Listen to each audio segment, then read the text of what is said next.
Bien, el tema es medios de pago y medios de financiamiento en el contexto internacional. Tratamos de que esto no sea una clase, sino sea una conferencia, en el sentido en que buscamos que ustedes puedan participar, puedan hacer las consultas, puedan ustedes determinar algún punto tópico que desean profundizar. Nosotros vamos a poner un tema que vamos a empezar a desarrollar con la ayuda de ustedes para poder hacer que esto sea mucho más dinámico. ¿Listos? Bien, entonces, iniciamos. Básicamente vamos a ver tres temitas en esta conferencia que espero que les agrade.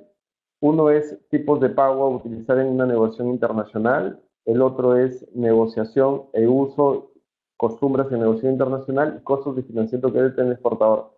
Aquí el tema fundamental es el tema de saber cómo lograr encaminar una negociación planteando unos medios de pago y financiamiento que sean adecuados. Esa es un poco la idea. Entonces, lo primero que tenemos que evaluar cuando vemos el tema de medios de pago es el tema de lo interesante que puede ser el negocio. Acá, por ejemplo, nosotros cuando salimos a un mercado internacional tenemos una alta expectativa de que esto sea algo súper bueno para nosotros, una experiencia positiva. El empresario sale a exportar producto con expectativa de recibir muchos dólares, pocos dolores de cabeza, y a veces la realidad es otra. Se enfrenta a una realidad con estafas, una realidad de dolores de cabeza, de falta de cumplimiento tanto de nosotros en capacidades para responder la demanda del proveedor y también por parte del proveedor con respecto a nuestros pagos. Entonces, en esos momentos es donde nosotros tenemos que evaluar estos riesgos que existen en el comercio internacional. Esos riesgos que existen en el comercio internacional, nosotros directamente tenemos que considerar, por ejemplo, los riesgos comerciales. El riesgo comercial es un riesgo de entendimiento. La mayoría de empresarios sale al negocio, sale al mercado internacional sin ni siquiera saber qué es un contrato, porque usualmente nosotros no usamos contratos en el mercado peruano, y tampoco saben hacer un desarrollo o un perfeccionamiento, un contrato internacional. Y eso es un riesgo comercial terrible, porque en comercio exterior hay algo que se llama el concepto de tener dos culturas en una negociación. Entonces, cuando yo voy a hacer una negociación, yo puedo entender desde mi punto de vista, que soy peruano, lo que en el exterior puedo pretender que se me entienda, pero por cultura, lenguaje o tema técnico no calzamos en el mismo canal de comunicación. Entonces, los riesgos que nos conlleva en la falta del contrato es un riesgo de entendimiento, un riesgo comercial. Va a implicar impagos o va a implicar problemas en la entrega. El otro riesgo que tenemos que evaluar, que directamente no lo tenemos cuando vendemos localmente, es el riesgo país. Todos ustedes saben de que hay países que de pronto han entrado a un terreno de crisis bastante complicada y eso ha hecho de que de pronto ya no sea atractivo exportar. Nosotros teníamos como primer socio internacional Estados Unidos y desde el 2009 hasta el 2017 dejó de ser un país atractivo para el tema de las exportaciones peruanas, igual que Venezuela, algunos países como Argentina se ha ralentizado, España era un socio principal muy bueno por el idioma, la cultura y también se ha ralentizado, Italia lo mismo. Entonces, si empezamos a enumerar el mundo, hay países que les van mucho mejor y hay países que les van mucho peor. El problema del comercio exterior es que a veces esos riesgos no los palpamos en el corto plazo y de pronto yo puedo estar exportando bien ahorita a Ecuador. Tengo una exportación, digamos, más o menos fluida para fin del 2017, pero nada de esto puede de alguna manera prever que en Ecuador ocurra algún incidente como los que están pasando en el mundo y que mañana ese país empiece a tener problemas de impago o problemas con el comercio exterior, se cierren las fronteras o haya algún problema interno o externo que lo afecte. Entonces, ante esa realidad, nosotros tenemos o estamos expuestos a los temas de los riesgos país, entonces hay que tener una evaluación muy cerrada del comportamiento de nuestros proveedores en el mercado internacional y ahí es donde entran a tallar el tema de medios de pago y medios de financiamiento internacional. Existen otros riesgos extraordinarios, ¿no? El tema de fraude, el encontrarte con un cliente que te va a estafar, y la vez pasada indicábamos y decíamos que cuando un cliente quiere estafarte, por más buen contrato que tengas, lo va a hacer. Es algo duro, pero es así. O sea, cuando alguien tiene vocación a estafarte, lo va a hacer, con o sin contrato. Por más que sea un buen contrato, lo va a lograr. Entonces hay que tener mucho cuidado con ello. El tema del transporte también, o sea, el tema climatológico cada vez es más complicado, los barcos se enfrentan a una ruta, a una travesía larga, le llaman la aventura marítima, igual que en las aerolíneas. El tipo de cambio es otro riesgo que tenemos que evaluar. El tipo de cambio nosotros vemos el tema de la moneda, o sea, hoy día el tipo de cambio puede estar en 3.23, cierra un negocio a 90 días, y el tipo de cambio en 90 días, ¿ustedes creen que sea 3.23? O 90 días el tipo de cambio podría llegar a 3.5 o podría llegar a 3. Alguien dirá, entre que eso es imposible de prever, sí, pero te afecta. O sea, si ahorita vendes $100.000 que te van a dar 323.000 hoy, y si en 20 o 30 días te van a dar, o en 90 días te van a dar 300, si el tipo de cambio está a 3, te van a dar 300.000, y si el tipo de cambio está a 2.5, 250.000, y está a 3.5, 350.000, te afecta. Entonces, eso es lo que nosotros tenemos que buscar evitar al momento en el que nos entremos a un mercado internacional donde es un mercado abierto, que no hay una protección cambiaria, que hay volatilidad y ahí todos los riesgos afectan directamente al empresario que no tiene preparación en este terreno internacional. ¿Ok? Los tiempos de entrega también, muchas veces nosotros compramos y vendemos y dependemos de proveedores, entonces eso hay que ver.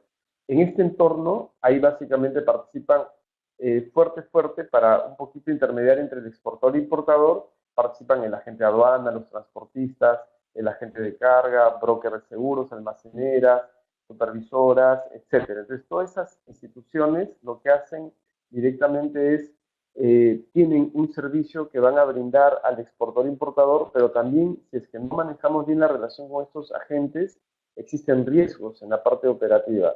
Uno de los aspectos que yo siempre como consultor recomiendo a las empresas que recién van a salir a exportar al mercado internacional es que exporten y contraten a un agente de aduana, un agente de carga, que no sea barato, sino que sea en precio promedio o quizá un poco más caro en el sentido en que te asegure un mejor servicio. ¿Por qué razón? Muchos empresarios que empiezan a salir al mercado internacional, lo primero que empiezan a hacer como vender en el mercado local es abaratar costos. Entonces digo, voy a abaratar costos de los proveedores, abarato costos de los transportistas, los agentes de aduana, agentes de carga, broker, todo lo más barato. El problema de hacer esto en comercio exterior es que cuando nosotros no conocemos el terreno internacional y contratamos un agente que de pronto es barato y no tiene mucha expertise en lo que manejamos, porque un agente de aduana que conoce te cobra un poco más, sabe su precio, entonces ahí ocurren los inconvenientes en el que tú no sabes, el agente no sabe, y ahí no hay forma en la que te apoye. Cuando ya eres un exportador que ya has hecho una, dos, tres, cuatro, cinco, seis operaciones, tú puedes guiar a la gente para que pueda llevar a buen puerto tu mercancía. Pero si no tienes esa expertise, ¿por qué empiezas a generar una relación de corto plazo que lo único que te va a afectar es, te va a traer problemas? Yo me recuerdo un cliente bueno que tenía por ahorrarse 200, ni siquiera soles, o sea, 30 soles, 50 soles, porque la diferencia entre un agente y otro era $10 o $20, contrata a un transportista que solo tenía una unidad, la unidad se malogra en el camino para recoger la mercancía y sencillamente no puedo recoger la mercancía y corregir el problema. La mercancía se quedó, hicieron un falso flete, perdieron el flete internacional, la operación se le cayó, tuvo problemas con el comprador, un desastre. Y fue la primera operación. Si hubiese pagado $20 más a un transportista de flota, si se le malograba el camión, el transportista, como tiene otros camiones, mandaba un camión de reemplazo y salvaba la situación. Pero en este caso, un transportista pequeño no tiene la capacidad de cobertura. Entonces yo digo, bueno, lo siento, ya no me pagues, pero no es el tema de que no le pagues, sino el daño que te ocasiona. Entonces, esos son los temas que tenemos que ir viendo cuando analizamos los entornos de comercio exterior. Por favor, hasta aquí alguna pregunta, alguna duda. A ver, Rubén, vamos a responder alguna pregunta. Bien, esa es la idea. Aparte del costo de la gente van a ser importante también conocer a la gente que se contrata. Sí, o sea, claro que sí. La idea es que cuando nosotros empezamos a trabajar con el agente de aduana y el agente de carga, no lo vean como una relación de corto plazo, véanlo como una relación de largo plazo. Cuando hacemos nosotros una operación internacional, no va a ser la primera, más bien aprendamos a hacer una operación que en la primera va a ser la más complicada y el resto va a ser algo que puedo ir corrigiendo. Pero sí, o sea, no, es como yo tenía un amigo que me decía, tengo que poner a mi hijo en el colegio. Le decía, bueno, pon un colegio ahora y luego lo cambias. Me dice, no, entre que si lo pongo en este colegio ya me caso con el colegio y voy para adelante con él.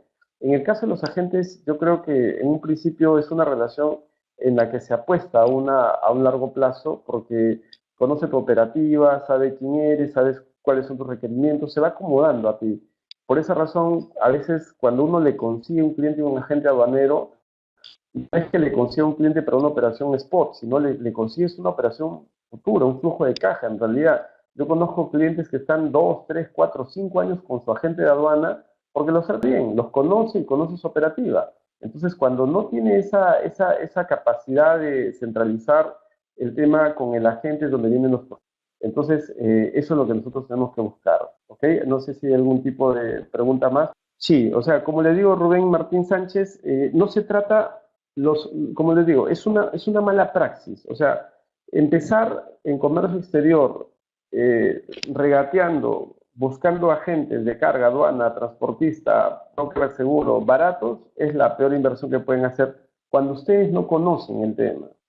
Yo no te digo que todo el tiempo vas a tener que contratar a los agentes más caros. Ahora, ojo, no te digo que tú le digas, oye, cóbrame más caro y yo estoy dispuesto a pagar. Lo que trato de decirles a ustedes es que lo que vas a buscar es un agente que te dé mayor respaldo y esos agentes te cobran más. O sea, hay agentes que tienen una marca muy grande y muchos agentes grandes no les interesa trabajar con exportadores pequeños porque sabe que el empresario pequeño no tiene mucha capacitación. Entonces, de pronto el broker le manda la cotización, le hace una evaluación financiera, el cliente pasa y de pronto ya empieza la operativa y el cliente le dice, oye, me llega un documento y quiero preguntarte qué cosa es un FOB.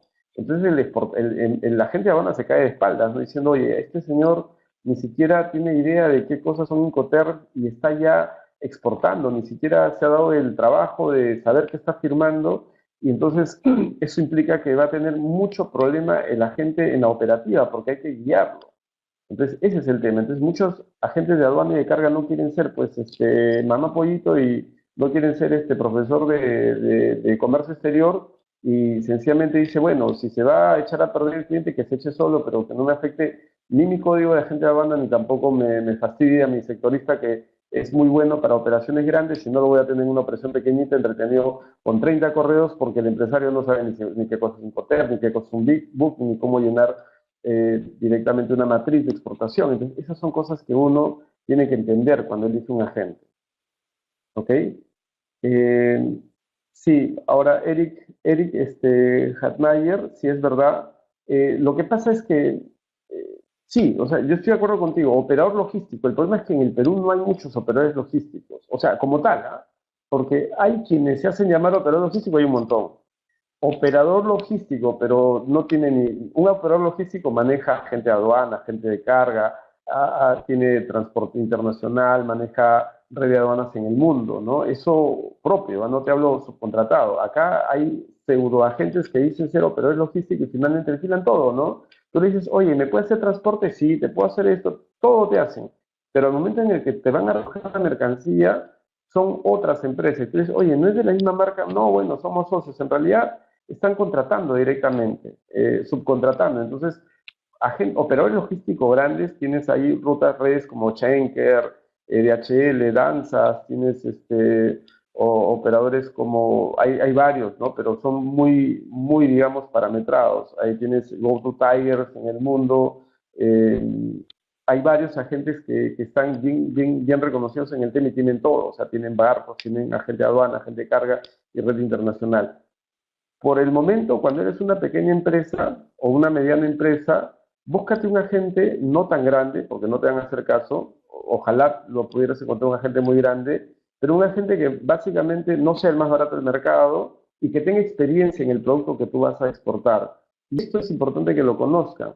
Ustedes por la SUNAT, por la página de la SUNAT, puedes averiguar qué agentes de aduana tienen experiencia con la partida ancelaria del producto que tú manejas. Entonces, si tú sabes tu partida ancelaria, tú puedes buscar en las DUAs y encontrar por el movimiento cuáles son los principales agentes que manejan esa partida ancelaria y de esa manera contratas a un agente de aduana que ya tiene conexiones con agentes de carga para un producto específico. Les pasó a un cliente, me dijo, Enrique, quiero exportar baterías a Ecuador, ¿cómo hago? Entonces yo tengo varios amigos que son agentes de aduana y de carga, pero obviamente no le voy a recomendar a ese cliente un agente que yo sé que no tiene experiencia. Todos los agentes de aduana y de carga dicen, yo cargo todo, ¿no? Impo, Expo, Asia, China, Estados Unidos, manejo Europa, todo hacen.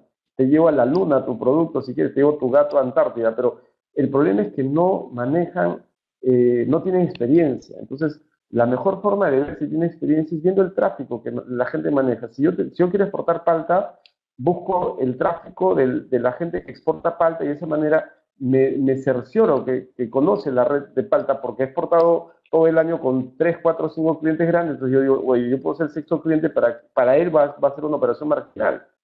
Pero si pido un cliente que no, a un agente de aduana que no tiene ruta para Ecuador terrestre, que me exporte baterías, que es un producto restringido, sin tener conocimiento, yo voy a tener que aprender con él.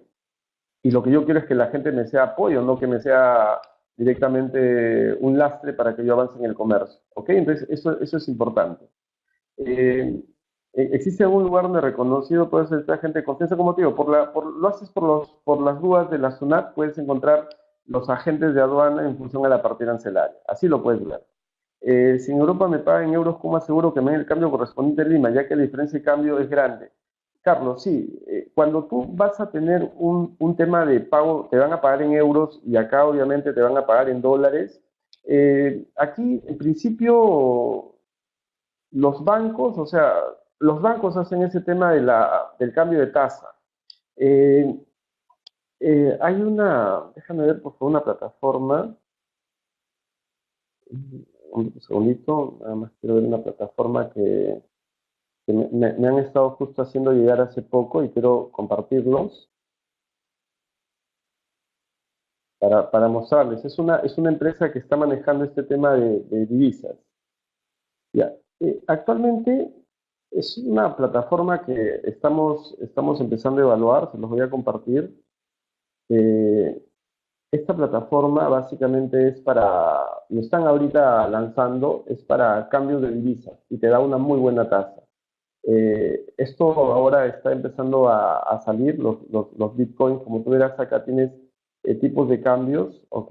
Entre monedas, también hay temas de divisas que permiten transacciones en más de 9 monedas en América Latina y Europa. Pueden llamar y pedir informes porque acá puedes hacer transacciones. Y estamos entrando acá al terreno de lo que son los bitcoins, este concepto de la moneda electrónica que es fascinante para que ustedes lo puedan trabajar. O sea, esto te reduce un poco el concepto de pagar las altas divisas que pagas en el sistema financiero. Lo que se espera en pocos años es que los bancos desaparezcan y todo se maneje en el entorno digital con moneda digital y prácticamente ya no tengas que recurrir a tu institución financiera. En eso estamos ahora. Eh, pero si tú quieres cambiar monedas a mejores tasas, acá tienes una solución, que es este aplicativo. Hay otro más que quiero compartirte también, que es otro aplicativo que hace poco lo han estado negociando también acá, lo han sacado en el comercio para que también ustedes vean cómo esto se está gestionando. Y el otro aplicativo es TasaTop. Es otra institución justamente para lo que tú estás buscando, ¿no? El tema de negociar directamente con unas tasas de cambio adecuadas. Entonces, este es el tema ya estamos, como le digo, entrando al tema de monedas digitales, los bitcoins, etcétera. Entonces, navego un poquito en ello, pero para temas de asegurar el tema del tipo de cambio, ustedes también pueden recurrir a los forward y opciones de tipo de cambio. ¿Qué son estos?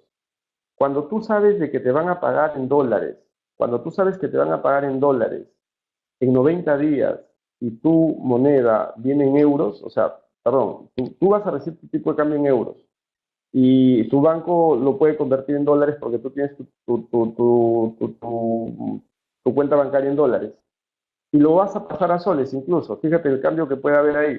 Entonces, si tú quieres en 90 días asegurarte que ese tipo de cambio que no sabes que va a pasar en 90 días no te perjudique, tú puedes ir al banco y comprar forward y opciones de tipo de cambio. Esto son seguros de tipo de cambio. Estos seguros de tipo de cambio te permiten evitar el tema de que la moneda luego se te convierta en un problema. O sea, si el tipo de cambio baja a 3.2 o 3, y entonces los $300.000 que ellos a veces se convierten en 300.000 o 320.000 de los 323.000 que está ahora, entonces para eso sirve esto directamente. Entonces es buscar directamente opciones para abaratar el tema del costo de financiamiento y el costo del tipo de cambio. ¿Ya están acá? Vamos a pasar. Entonces, uno de los temas que se ve en este concepto del de los riesgos y de las negociaciones internacionales es el tema del contrato de compra-venta internacional. En el contrato de compra-venta internacional, lo que nosotros tenemos que ver es estos términos iniciales que siempre son commodities en los contratos. La descripción de la mercancía tiene que ser lo más específica, los tiempos de entrega del producto también tenemos que tener bastante claro el hecho de poder cumplir en el plazo adecuado, porque una de las características más fuertes que hay en comercio exterior es el cumplimiento de lo que llaman la fecha de embarque. Y la fecha de embarque es una fecha sagrada, es una fecha en la que tú difícilmente puedas de alguna manera fallar en esas fechas de entrega, porque eso sí te lleva a penalidades con carta de crédito, sin carta de crédito, entonces hay que tener mucho cuidado con eso. ¿Qué cantidad de dinero para solicitar de dinero para solicitar un forward?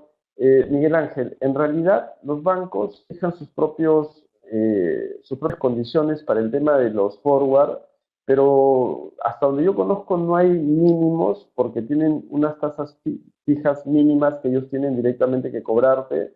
Entonces eso va a depender de los sectoristas en realidad. Lo que sí es importante es que cuando vayan a pedir forward y opciones de tipo de cambio, eso no lo vas a ver en las ventanillas de cualquier banco. Eso lo ves solamente en las ventanillas de los bancos de comercio exterior. Entonces aquí les recomiendo, acá hay una información en CISEX.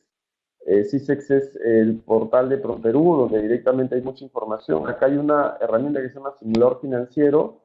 En el simulador financiero, les doy el link, ustedes pueden aquí internamente entrar al simulador financiero y ahí tienen medios de pago, financiamiento, garantía de envío de dinero. Entonces acá es donde tú tienes financiamiento, forfaiting, factoring, todo lo que vamos a ver hoy día. Y cuando, por ejemplo, voy a ver una carta de crédito de exportación, selecciono el banco, selecciono todos los bancos, selecciono aquí, ingreso un monto de una carta de crédito que sea 50.000 a 60 días. Entonces, cuando tú haces esta simulación, tienes todas las tasas de los bancos, pero cuando entras a cada banco, tienes información del contacto y aquí te sale la información de los sectoristas de comercio exterior con los que nosotros tenemos que directamente hablar. Entonces, ese es el tema que nosotros tenemos que ir viendo acá. Existen hoy día una serie de herramientas que nos pueden permitir a nosotros entrar directamente a la matriz del comercio exterior, y cuando es un tema de financiamiento tienes que hablar no con cualquier funcionario del banco, sino con los funcionarios del área de COMEX, que es comercio exterior. Entonces, si nosotros vamos a empezar, tenemos que tener contacto para evaluar directamente cuál es el banco que me da mejor tasa, cuál es el banco con el cual puedo tener mayor posibilidad de mezclar mi negocio interno con el negocio internacional. ¿Ok? Entonces, ese es el tema de lo que tiene que ver con el tema de los tipos de cambio que me preguntabas. Bien, entonces los tiempos de entrega es importante en el contrato, los términos de pago, acá vemos el momento y medio de pago, que es algo que tiene que haber en el contrato de compra-venta internacional, y también en los contratos hay este tema del lugar de aplicación de leyes y jurisprudencia, que por ejemplo, si tú no firmas un contrato internacional, tú no te adhieres a ningún tipo de ley de aplicación o jurisprudencia, y eso lo que te va a ocasionar es a que no haya ningún tipo de forma en la que las dos personas se entiendan bajo algún tipo de, digamos, de regla, algún tipo de reglamento, algún tipo de convenio internacional que pueda disertar cuál de las dos posiciones tiene la razón. Porque si yo hago un negocio como exportador y ustedes son importadores y entramos en disputa, yo siempre voy a pensar que tengo la razón y ustedes también. ¿Qué nos hace salir de ese problema? Porque al final yo te puedo denunciar por estafa, tú puedes denunciarme por un tema de un falso entendimiento, una falsa denuncia. Entonces se generan los problemas. Si quieren evitar ese problema, los contratos háganlos basados en una norma internacional. Por ejemplo, cuando haces un contrato de compra-venta internacional basada en el convenio de Viena, en el arbitraje de la Cámara de Comercio Internacional, entonces si hubiera algún problema en el contrato y hay arbitraje, se resuelve a través de un árbitro externo, que los dos previamente, antes de que ocurra el tema, han fijado que si hubiera alguna discrepancia, se resuelve por arbitraje y ya no va a un juicio civil o un juicio penal, lo cual hace que directamente eso sea súper rápido, a diferencia de un proceso penal que te puedes meter. O sea, yo tengo un cliente que quiere denunciar a un chino porque no le devuelve su dinero. Entonces, si se va a meter a este tema de denunciar a un chino, yo no sé cuánto tiempo pasará para que eso se resuelva ante un tribunal fiscal, un tribunal penal, en el Perú o en China. Imagínense todo el proceso. Si una denuncia en el mercado peruano te demora tantos años, ¿cómo será una denuncia internacional? Entonces, esos son los temas que se tienen que evaluar directamente cuando uno hace un contrato internacional. Siempre yo digo lo siguiente, cuando firmes un contrato internacional, hazlo pensando en el mejor de los términos, en la mejor expectativa. Por eso firma un contrato teniendo la mejor expectativa, pero al momento de revisar las cláusulas, piensa en lo peor del ser humano. O sea, piensa que la persona te va a estafar, piensa que la persona no te va a pagar, piensa que la persona se va a portar mal, piensa que la persona no es honesta, para que las cláusulas sean te protejan ante una situación adversa. Cuando la otra contraparte dice, oye, no pensabas yo pensaba que nos entendíamos, pero ahora que leí el contrato tú me estás tratando como delincuente. Yo le digo, lo único que le digo es, tú no te vas a portar de esa manera.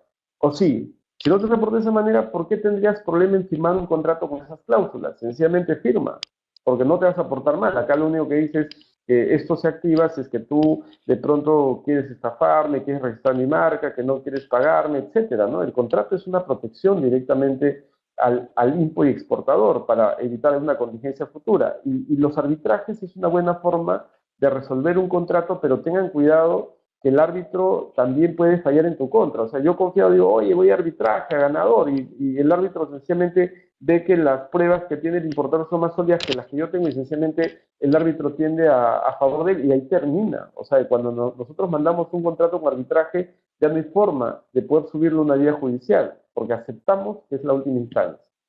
¿Ok, John Linares? ¿Cuál es el medio de pago más conveniente para el exportador sin experiencia? Eh, los medios de pago, por ejemplo, digamos, lo menos riesgoso para un exportador es una carta de crédito, pero la carta de crédito es un medio de pago que no les gusta a los importadores, por una razón sencilla. La carta de crédito es una garantía que el importador te otorga antes de que tú realices la exportación. Esa es una carta de crédito, es como una carta fianza. El importador que te tiene que pagar $1,000 o $10,000 va a su banco, deja los $10,000, esa aceptación viaja hacia tu banco local y aquí tú directamente tienes un dinerillo que es irrevocable, no lo puedes sacar bajo ninguna circunstancia y que sencillamente tú tienes que llevar los documentos en orden como ambos pactan para que los cobres. Entonces eso básicamente hace de que la carta de crédito sea el instrumento más seguro. Y alguien alguna vez me dijo, ¿a quién conviene más la carta de crédito? Siempre los profesores te responden a ambos, al exportador, porque el exportador de esa manera tiene el dinero seguro, y también dicen al importador, porque el importador evita que le manden una mercancía que no es adecuada, porque para que te paguen en carta de crédito tienes que cumplir las condiciones que ambos han acordado. Pero yo les digo, bajo mi punto de vista, que es mucho, mucho más conveniente para el exportador. ¿Por qué? Porque el importador tiene que incorporar ese financiamiento que es un costo importante antes de que la operación empiece. Y es como que yo te diga, ¿a quién le gusta poner el dinero anticipado para poder empezar una operación? A nadie, porque hoy día todo el mundo tiene plata, nadie tiene efectivo, entonces todo el mundo está buscando financiarse de una u otra manera, entonces obviamente el que alguien te diga, me pagas adelantado la operación, entonces yo digo, no, pues o sea, casi nadie te va a aceptar carta de crédito. Por eso, si eres un exportador chiquito sin experiencia y le dices al importador carta de crédito, se va a reír en tu cara. Entonces hay que empezar a ver medidas en las cuales nosotros nos protejamos y tratemos de llevar siempre, cuando podamos, a que la operación se negocie con carta de crédito. Eso sí yo les digo, en tanto que vayan creciendo, en lo posible, traten de negociar con carta de crédito. Esa sí es una regla que yo les recomiendo que hagan. Entonces, lo que le recomendaría a un exportador sin experiencia es, en principio, obviamente, si un exportador va y tímidamente le dice carta de crédito y si el importador de pronto acepta, genial, o sea, es la maravilla, no es lo que nos haría felices. Pero si no quiere, tienes la cobranza documentaria, si no quieres un anticipo con un pago diferido, y si no quiere, es una evaluación de riesgo del importador, y si no quiere, podemos asegurar el impago. Hay seguros para asegurar el impago, entonces podríamos ver esa opción también. ¿Listo? Entonces vamos a seguir avanzando. ¿Alguna otra pregunta adicional? Seguimos entonces. Vamos a la otra diapositiva. Bien, la elección del medio y términos de pago. Depende de estos componentes. Depende de los intereses de las partes, el grado de confianza, el grado de necesidad y el riesgo país. Eh, Nosotros tenemos que evaluar que para poder hacer un medio de pago, no solamente es lo que el importador quiere, sino lo que el exportador quiere. Entonces, los dos tenemos que convenir algo que directamente nos sintamos cómodos y protegidos. El tema aquí fundamental cuando hacemos una elección de un medio de pago es que a veces nosotros quisiéramos carta de crédito, pero como les he dicho, si no tienes poder de negociación, es decir, eres chiquito y negocias con uno grande, es muy difícil que eso pueda ir a tu favor. Lo más probable es que dependas directamente de lo que el importador te diga. Si es que quieres hacer el negocio, si no, ellos te van a decir, bueno, búscate a ver quién te da carta de crédito, ¿no? Y no es que le diga, bueno, entonces hay que arriesgar. O sea, yo soy de las personas que no me gusta arriesgar por los años que tengo en el negocio. Lo que yo buscaría es validar sobre todo la información y tratar de minimizar los riesgos. Entonces, el tema de los medios de pago depende de los intereses. ¿Qué interés tiene cada parte? Desde mi punto de vista, todos los exportadores tendrían que ir lo más cubiertos posible. El grado de confianza. Si es que yo voy a hacer un negocio con mi filial, ojo, mi filial es una empresa mía en el exterior, yo pues no voy a hacer una carta de crédito, sería tonto, ¿no? Hacer una carta de crédito con mi filial, porque si no me paga es mi plata. O sea, ¿cuál es el problema? O sea, ahí lo único que hago es un open account, es una cuenta abierta. Sencillamente digo, bueno, ¿me pagas adelantado o me pagas después? El dinero viene antes, el dinero después. Está lo mismo, es el dinero de la casa. Si es un familiar tuyo, no vas a usar una carta de crédito, pero si es que tú no lo conoces en absoluto, ahí sí, endurece las formas de cobro. Y si tienes cierto grado de confianza, entonces ahí es donde vienen, ¿no?, las variantes que existen, que son los cobranzas documentarias, o la variante que existe, que son los pagos con un anticipo y un pago contra cancelación. Entonces, eso ya vendría después de directamente ver un cierto nivel de confianza. Entonces, eso hay que ver. Y el grado de necesidad directamente quién es el que tiene más, digamos, necesidad en la operación, que tiene que ver también con la premura del embarque. A veces el comprador, es el vendedor, ese es el que un poquito reduciría sus exigencias para poder llevar directamente esa operación a mejor puerto. Y el riesgo país, como hemos hablado, ¿no? En Venezuela, en Argentina, en España, en Estados Unidos, hay que ver un poco el tema del riesgo país. ¿Ok? Cuando nosotros vamos a ver el momento del pago, que es en qué momento te van a pagar, existen tres etapas. Existe antes del embarque, cuando se hace el embarque, en el embarque mismo y posterior en el embarque.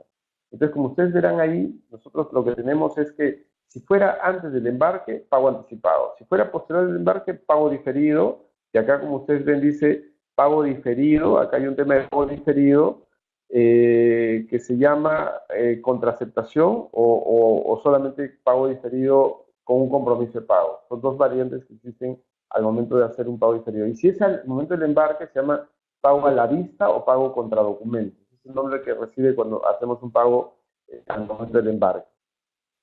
Los medios de pago que existen, nosotros hemos hablado que las modalidades que tenemos para el tema de medio de pagos tenemos desde lo que es el tema de la carta de crédito, que es lo más seguro, la transferencia internacional, que es la cuenta abierta, que es lo menos seguro, hasta un término intermedio, que es la cobranza documentaria. Ahora tenemos las tres formas. Si es Si son estas tres formas de pago que existen, ahí nosotros vemos cuál es más riesgoso, ¿no? O sea, si yo soy exportador, lo más riesgoso para mí es cobrar con una cuenta abierta, una transferencia bancaria. Lo más seguro para mí es una carta de crédito, pero si soy importador ocurre lo contrario. Entonces, dependiendo en el terreno, en el lugar donde te encuentres, tendríamos que evaluar qué es lo más riesgoso. Acá, por ejemplo, hay una empresa que dice la empresa Norte Marino, dedicada a la venta de productos hidrobiológicos a la región asiática, ha cerrado una venta con un cliente que es un importador asiático. Los términos de operación es un embarque, $75,000 FOB, se va a hacer el pago a 60 días. Entonces, acá ya hay una operación en marcha, acá ya hay un pago a 60 días y acá dice, ¿cómo haces para cobrar a tiempo? ¿Okay? ¿Cuál es la forma en la que podemos cobrar a tiempo? Primero, es la primera operación, no hay confianza entre ambas partes, no se conocen, el comprador no está dispuesto a hacer adelantos. Esto es importante, porque aquí el comprador no quiere pagar adelantos, entonces el riesgo es 100% del exportador y duda de la calidad de la mercancía. O sea, el empresario importador no quiere adelantar nada, pero también tiene dudas si es que la mercancía de pronto va a venirle lo que ellos han pedido. Entonces, el vendedor decide no embarcar si no está seguro que recibirá el pago y aceptará la mercancía. Con esas, con esas prerrogativas que hay en la operación, lo más adecuado en esa operación es una carta de crédito. En la carta de crédito tiene estos pasos, y aquí como ustedes verán, los pasos de la carta de crédito básicamente implican el tema de, primero, tienes el contrato internacional. Después del contrato internacional, lo que tenemos que hacer nosotros es enviar los documentos al banco peruano. Miren bien el proceso. Hay un contrato entre ambas empresas porque el contrato un poco engloba todos los términos que nosotros vamos a fijar en la operación. Primero, la empresa Shenlong, que es el importador, lo que primero hace es solicita el tema de la carta de crédito. Hay una apertura de la carta de crédito, el banco coreano hace la emisión de la carta de crédito, esa emisión de carta de crédito se avisa directamente al empresario peruano y en ese momento el empresario peruano sabe que Shenlong ha depositado al banco coreano y el banco peruano tiene aviso de que ya el dinero está en cuenta, ya hay lo que se llama una apertura de una carta de crédito. Cuando hay una apertura de una carta de crédito, entonces en ese momento el empresario ya puede hacer el embarque e inmediatamente mandar los documentos, pero los documentos no se los manda a Shenlong, los documentos los manda al banco peruano y el banco peruano se encarga de mandar los documentos al banco coreano y ese banco coreano, el banco peruano y el banco peruano y el coreano negocian los documentos y una vez que la negociación se da, los documentos van a Shenlong contra el depósito o pago que se tiene que dar por la operación. Ese pago entra con una cobertura y llega directamente a la empresa norte peruana. Entonces, así funciona la carta de crédito. Luego, si es que dentro de unos meses ya existe algo más de confianza, dentro de unos meses existe más confianza, realizan operaciones frecuentes, el comprador ha experimentado que ya el exportador está cumpliendo los horarios, el vendedor sabe que necesitan más mercancía y que cumplen el pago, pero que siguen prefiriendo tener una seguridad del pago, entonces van a fijar una carta de crédito, perdón, un instrumento de pago que ya no sea tan rígido como la carta de crédito y que tampoco lo obligue directamente al importador asiático el poner el dinero anticipado. Y eso se llama la cobranza documentaria. A ver, vamos a resolver algunas preguntas. A ver, Yancy Yuri Malpartida dice, ¿qué pasos necesito para ser un exportador y con cuánto capital se podría iniciar si deseo exportar plátano, yuca y cacao? Para ser un exportador, en principio, lo que se necesita es inscribirte en la SUNAT y cuando la SUNAT te ponga un acápite que dice exportador-importador, se marca eso en el momento en que creas la empresa y si ya tienes una empresa en marcha, tienes que decir que a tu contador que coloque que vas a ser exportador-importador, que es un cheque que le ponen a tu código SOL. Entonces, de esa manera, cuando nosotros hacemos una operación, ya nuestras facturas van a marcar el tema de factura de exportación. Recuerda que cuando te exportas con la misma factura con la que vendes en el mercado local, no es una factura diferente. ¿Con cuánto capital quieres ingresar? Tú me estás hablando que quieres exportar el tema de harina de plátano, yuca y cacao. Primero, mi recomendación es que trates en lo posible de focalizar algunos productos porque exportar harina y plátano es una cosa, exportar yuca es otra cosa, exportar cacao es otra cosa. Lo que hay que hacer es determinar el potencial directamente de la exportación. Hay que determinar el potencial de la exportación del producto que vas a exportar. Por ejemplo, de la harina de plátano, yo tengo conocimiento que es un producto bueno de exportación. Se manda a Estados Unidos, se manda a España, es un producto que se usa en la repostería de los clientes americanos. No es un producto para el mercado étnico, no es un producto para peruanos, es un producto para extranjeros. Acá en el Perú, harina de plátano, yo les pregunto a los 23 que están conectados, ¿cuántos de ustedes consumen harina de plátano? Por ahí algún raro me dirá yo consumo, pero el resto no consumimos harina de plátano. En el exterior es un producto que se importa. ¿Cuánto capital necesitas? Exportación no es una ampliación de tu mercado local. Es decir, no es que tú digas, ya vendo en Lima, vendo en Tarapoto, vendo en Cusco, ahora voy a exportar a Colombia, voy a exportar a Estados Unidos, a Europa. No, eso no es así. Es un proceso estratégico. Exportación requiere mucho conocimiento, exportación requiere mucha experiencia y lo normal es que primero tengas recorrido muy bien el tema del mercado interno y después de que hayas recorrido el mercado interno con éxito o relativo éxito, salgas al mercado internacional con las competencias que tienen en el mercado interno. Pero yo creo que es una locura que alguien que no tiene experiencia vendiendo en el mercado local salga a exportar. Pocas empresas han podido lograr tener éxito de esa manera. Y recuerda que de cada 10 empresarios que intentan exportar, 8 fracasan porque salen mal, salen sin ningún tipo de capacitación y salen pensando que es muy sencillo. Yo no te digo que sea imposible, pero sí es un aprendizaje que tienes que tener previamente para exportar. Es como meterte a la piscina, o sea, tienes que saber nadar, tienes que saber medir el terreno, tienes que capacitarte en múltiples campos del comercio internacional. Algunos son más técnicos que lo haces con personas que van a estar a cargo, pero también es un aspecto cultural. Tienes que viajar un poco más, conocer un poco más el exterior. Exportación, yo siempre lo he dicho, no se hace de afuera, de dentro para afuera, sino se hace de afuera para adentro. Miguel Ángel, bueno, sobre la pregunta que hacía, experiencia inadecuada sobre el... O sea, lo que yo les decía del producto es que cuando tú exportas, o sea, un caso de los que puedo yo comentarles de lo que vi que pasó es de que un empresario exportador manda con carta de crédito una operación a España. Esta operación viajaba, el producto viajaba directamente a España, pero el problema que directamente hubo en esta operación es de que el producto que es pescado, era perico, se dañó en alta mar. Entonces, ya el capitán del barco decía, el producto está dañado y va a llegar a España dañado.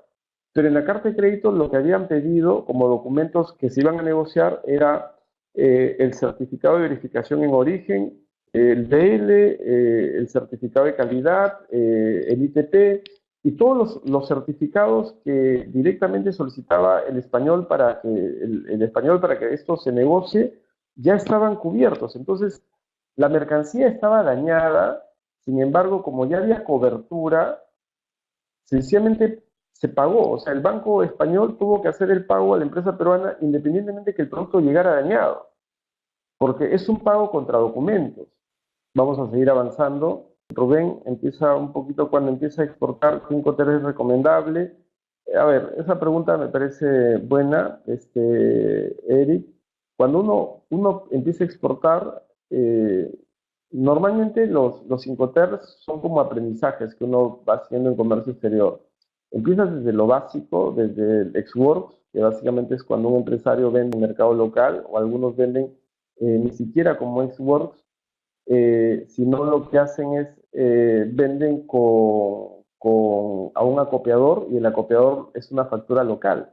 Entonces, esos aspectos de la negociación que a veces hay cuando uno no tiene experiencia en exportación, hacen de que empieces de ahí, ¿no? Empiezo a vender un intermediario, luego empiezo a hacer una venta ex-work, luego empiezo a hacer una venta en FOB, luego empiezo a hacer una venta en SIF y luego sigues al DAP y luego vas al DDP. Entonces, el Incoterm o el transcurrir de los Incoterms implica la experiencia de la empresa en comercio exterior. Mientras que usas Incoterms más desarrollados, tienes más experiencia en comercio exterior. Obviamente, el Incoterm DDP, que es cuando yo entrego puerta a puerta la mercancía, implica que existe un conocimiento de toda la cadena de exportación, de toda la distribución física internacional, y ese es el tema por el cual el exportador tiene confianza en que maneja toda la distribución física internacional. Sin embargo, cuando hace un ex-works, prácticamente el exportador reconoce que no maneja lo suficiente en comercio exterior para arriesgarse a llevar un FOB o para arriesgarse a llevar un SIF. Todo es cuestión de riesgos y de costos. Y la regla financiera siempre se va a cumplir acá. Si tú quieres ganar más dinero, tienes que asumir más riesgo. Entonces, si tú quieres ganar plata en comercio exterior, lo ideal es que manejes un DDP. Si tú llevas un DDP, eliminas a muchos intermediarios del canal, la operación es sumamente más rentable, y está. Entonces, John Linares, ¿nos podría vender una página donde encontrar importadores directos, o sea, minimarkets, tiendas especializadas? Claro, John, te voy a dar una página donde vas a encontrar muchos minimarkets en todos los países. Por favor, presten atención que eso solamente es para ustedes, ¿ah? Tienen que apuntar bien. Una página donde van a encontrar mini markets o tiendas para todos los sectores, ¿ok? Eso es algo que es inédito. Se llama páginas amarillas, ¿ok? En las páginas amarillas de cada país vas a encontrar tú una cantidad enorme de compradores en todos los sectores que se te imagina, incluso en el Perú. O sea, si tú quieres acá en el mercado peruano encontrar, en el mercado peruano quieres encontrar, por ejemplo, restaurantes gourmet. Mira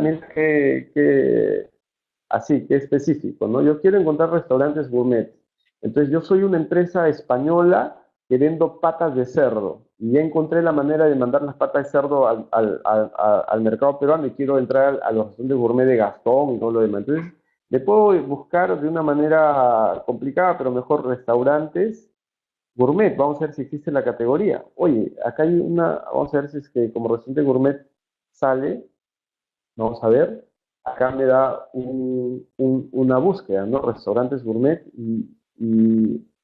y aquí vamos a ver si es que hay otros más. Entonces, hay categorías así que en el mundo se estudian, se establecen. Vamos a poner acá en Lima aquí. Entonces, puedes encontrar distintos productos. Acá, por ejemplo, hemos encontrado 3 resultados y así puedo empezar a encontrar en distintos lugares distintos productos que pueden ser muy específicos, ¿no? Ok, ¿alguna pregunta hasta acá, por favor? ¿Alguna pregunta hasta aquí? ¿Me van indicando? ¿Sí? ¿Alguna duda? Entonces vamos a avanzar. Entonces acá ya hemos entrado a lo que es el tema de la cobranza documentaria. Vamos a avanzar.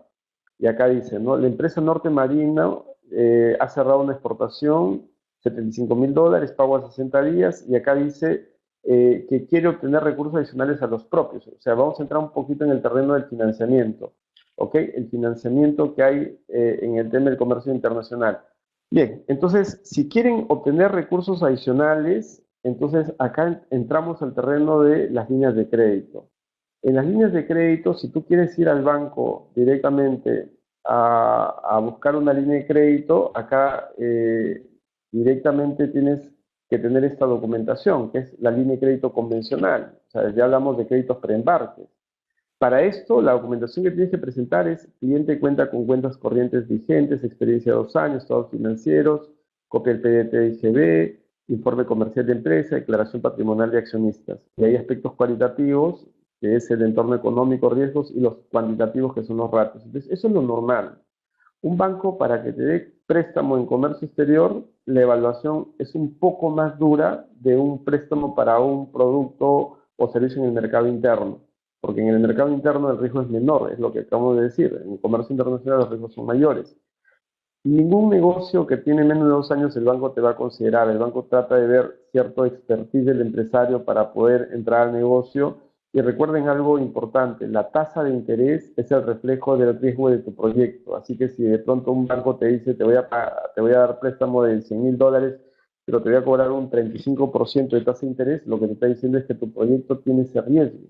La tasa de interés es el reflejo del riesgo del proyecto. Entonces, si logramos una tasa de interés de 10%, 12% y 6%, significa que nuestro riesgo es bajo y eso es bueno.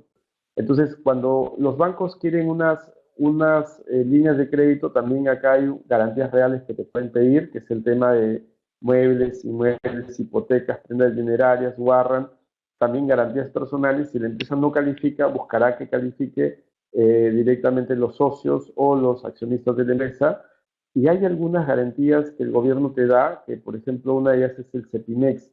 Y el CEPIMEX es una línea de garantía para lograr financiamiento. ¿Qué significa? Que el Estado peruano apoya a que las empresas puedan ser objeto de crédito en el comercio internacional. ¿Ok? Y Miguel Ángel, usted mencionó 60 días, ¿cuál es el máximo otorgado para pagar? No, nosotros podemos pedir las líneas en 30, 60, 90, no hay problema con los plazos en realidad. ¿Ok? Luego tenemos recursos para exportación. Hay líneas de preembarque, que es cuando yo necesito para poder preparar mi despacho, y hay líneas posembarque, que es cuando yo exporto y necesito una línea que me pueda facilitar tener capital de trabajo para poder hacer otras operaciones. Hay líneas de importaciones y hay otras líneas también que se van a manejar aquí en este proceso. Entonces, como ustedes están viendo acá, en Expo Impo pueden recurrir a la banca, hay una evaluación crediticia, pero también del medio de pago se puede sacar medios de financiamiento, en función a que esos medios de pago tienen como función también servir como garantía en exportación. Entonces, ¿qué podemos hacer? Por ejemplo, acá tenemos los avances en cuenta, que es una forma de financiamiento que hay en las operaciones, avalados por alguna garantía que en este caso puede ser Cepimex o Fogem. Ambas son líneas de garantías al crédito que uno puede usar como exportador. Y como les digo, estas dos líneas las pueden ustedes sacar directamente de COFIDE. COFIDE es el que se encarga de hacer las evaluaciones de Cepimex o Fogem. Y nosotros podemos pedir avance de cuenta directamente cuando vamos a los bancos. Puedo pedir yo adelantos, operaciones financieras a la vista o a plazos. Hay letras, hay cartas de crédito que se pueden negociar. Entonces, cuando nosotros vamos a hacer ese tipo de procesos, lo que hacemos es vender los documentos de comercio internacional. Entonces, eh, si hablamos de financiamiento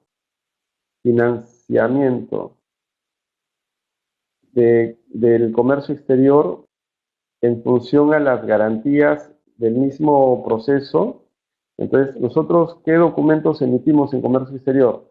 Uno de los documentos que emite son facturas. De las facturas, ¿qué puedo lograr con las facturas? El factoring internacional. Entonces, si yo tengo una factura internacional, puedo ir al banco y la puedo vender.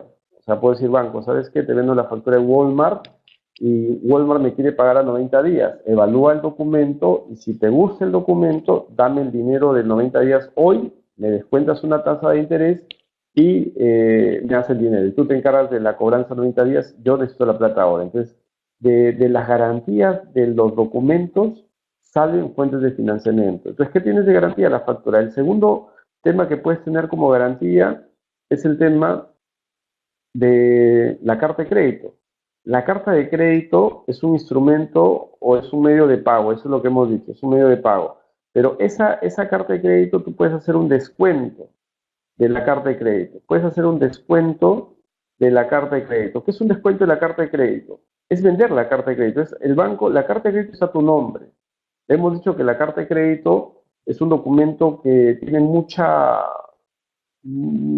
seguridad en el cobro de la mercancía. Si tú cobras por carta de crédito, tienes mucha seguridad de que te van a pagar. Entonces, si yo tengo una carta de crédito a mi nombre y todo está negociado adecuadamente, porque la carta de crédito no necesita, el vencimiento de la carta de crédito no es cuando la mercadería llega o cuando lo descargan y cuando pasa aduanas y todo lo demás. La carta de crédito, como mencionamos, se negocia a la vista, es decir, que yo mando todos los documentos y en ese momento en el que ya está todo el juego de documentos presentado al banco, en ese momento ya se negoció la carta de crédito. Si todo está conforme y la operación se va a pagar en 90 o 180 días porque así lo ha decidido el exportador y importador, ya la carta de crédito ya no tiene sentido que siga avanzando más porque ya hay una orden de pago.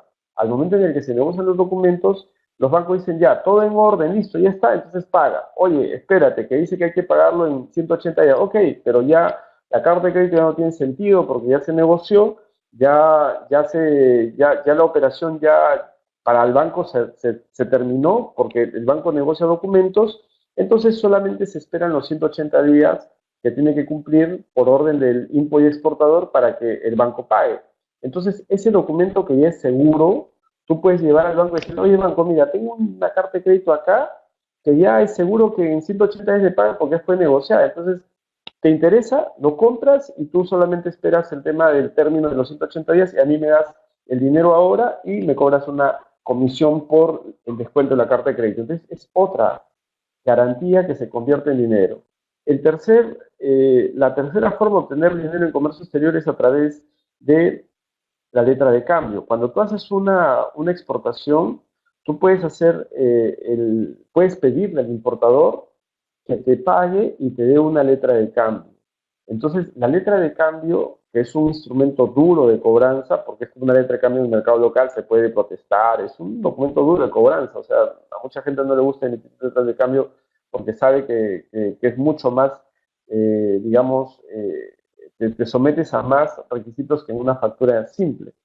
Si tú vendes esa letra de cambio al banco, eso se llama el forfaiting, que es otra forma de financiamiento a través del documento, forfaiting. Y si es que yo de pronto tengo un cuarto punto, tengo mercancía que está en mi almacén, tengo computadoras nuevas, tengo autos, tengo, no sé, pues harina de pescado, tengo un montón de sacos de harina de pescado, entonces esa mercancía yo lo puedo convertir en un warrant.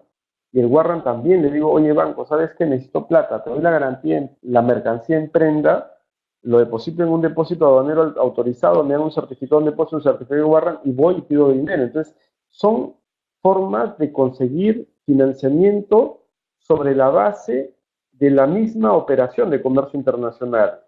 Pero esto tiene que hacerse con un requisito previo, porque los bancos, para empezar a generarte un factoring, un descuento de la carta de crédito, un profit, un warrant, los bancos van a evaluar igual tanto al exportador o al importador, van a evaluar quiénes son, van a evaluar su formalización, van a evaluar ciertos aspectos que no eh, van a dejar pasar, temas de informalidad en la empresa. Entonces, tienen que tener ciertas condiciones para poder negociar esos documentos, si no, van a ustedes ser considerados como un cliente riesgoso para el banco, a pesar de que tú puedas tener garantías que sean adecuadas por el comercio que realizas. Ok, señores, entonces vamos a dejarlo aquí. Ok, ya el tiempo se nos ha ido. Yo les agradezco mucho la sesión del día de hoy. Eh, espero que haya absuelto algunas de las dudas que ustedes han tenido en este tema. Yo sé que hay muchas más dudas. Nos veremos en unos próximos webinars o conferencias virtuales y tengan preparadas sus preguntas, tengan preparadas sus dudas, que estamos atentos para resolverlas.